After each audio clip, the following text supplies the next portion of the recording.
Welcome back to another episode of Illuminating Information, the podcast where we shine a light on the cutting-edge ideas shaping the way we work and innovate. Today, we're diving into Mindbreeze's second 2025 GenAI Confidence Index report, a look at how organizations are adopting and trusting generative AI in real-world business settings. To help us break it all down, we're joined by Nicolia Wiles, who will help unpack the most important insights, the surprises in the data, and how leaders should be thinking about their 2026 Gen AI strategies. With that, let's jump into the conversation. Hi, Nicolia. Thank you for joining us. Let's start off by learning a little bit about you and what you do. Can you give us a little introduction? Yes, hello, and thank you for having me on today to talk about these very unique survey results. I'm Nicolia Wiles, CEO of Prime, a tech-focused communications consultancy and an ex-Gartner and Segeza analyst. Awesome. Thank you for introducing yourself. We're really happy to have you on the podcast today. If you're ready, let's get into our questions. So for our first question, from your perspective, what's the single most important insight in this report that you'd want executives and decision makers to remember? Yeah, without a doubt, the most important insight from this round of the survey is the extreme high level of perceived confidence demonstrated by the C-suite for the benefits and ROI that enterprise Gen AI can provide. For instance, we see a near 100% confidence, 98% for mid to high, and 91% for extreme high confidence among the C-suite for ROI with Gen AI implementations. Now, this is specifically talking to perceived ROI for the strategy of Gen AI in totality, not from implementations that have already occurred. And that's an important distinction that we'll highlight why in a minute.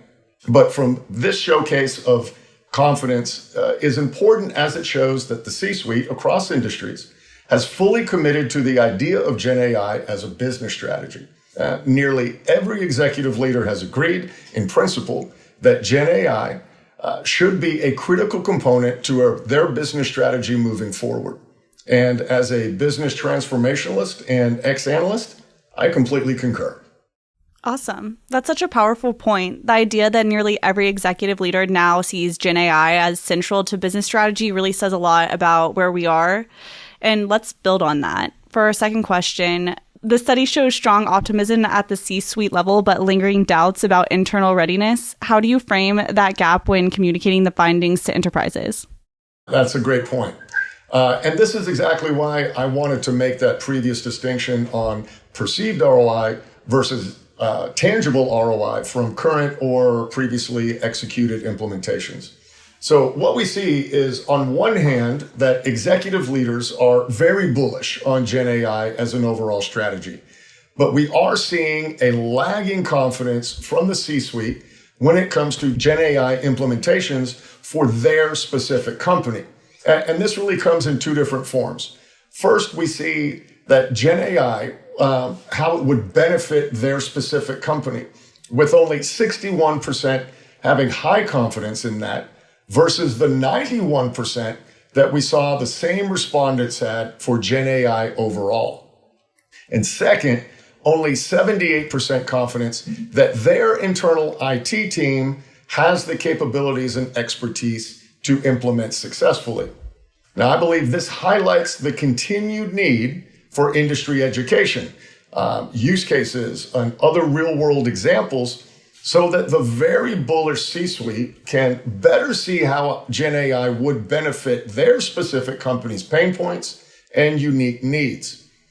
Because Gen AI has a nearly unlimited use case, it can be difficult for executive leaders to focus in specifically on where and how Gen AI should be implemented for their company. I'll say it's like going to a restaurant with a 28-page menu. It can be massively overwhelming.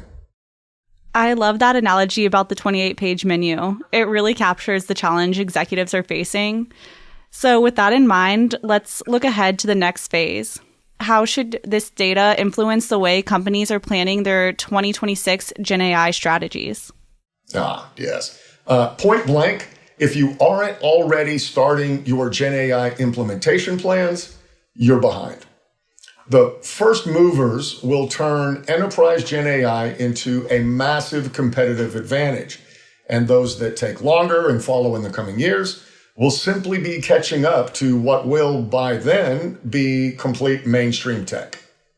Yeah, I agree. The sense of urgency is clear. The first movers for sure have the advantage. Speaking of timing, I'm curious about what caught you off guard in this report. What surprised you the most in the data? Something you didn't expect when you commissioned the survey? I did not expect to see such a dramatic increase in confidence, full 16% increase in vendors' capabilities to successfully implement GenAI across these different industries. But I believe this ties directly into the executive leaders' lagging confidence in their own IT department's capability to implement. I will say I think it will be very interesting to see how this changes across time, especially over 2026.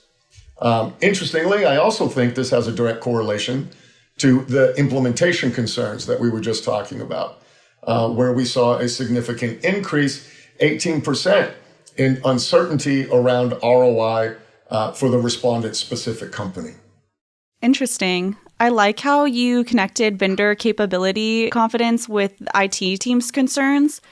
That's a nuance I think many leaders will want to pay attention to, which brings us to our final takeaway. What do you want industry leaders to walk away thinking after reading this report?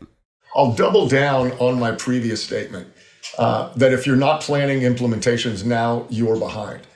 Whether that be in customer service, marketing, IT, HR, or some other business aspect. Look, enterprise GenAI is the best strategy that we have today to both increase revenue and decrease overall operational costs. And any company that can successfully do both at scale has the best business foundation to be a dominant force in their industry. A strong closing thought. It really comes back to both opportunity and responsibility. Companies that act now will shape their industries. I want to thank you, Nicolia, for taking the time to sit down and discuss the results of the second 2025 GenAI Confidence Index report. All of your points were super insightful, and it was great talking to you. Absolutely. I can't wait for the next one. Be sure to subscribe to Illuminating Information on your favorite podcast platform. If you have a question, topic you would like us to cover, or know someone who would make a great guest on this podcast, reach out to us on our website and let us know. Stay innovative, stay informed, and as always, keep illuminating information.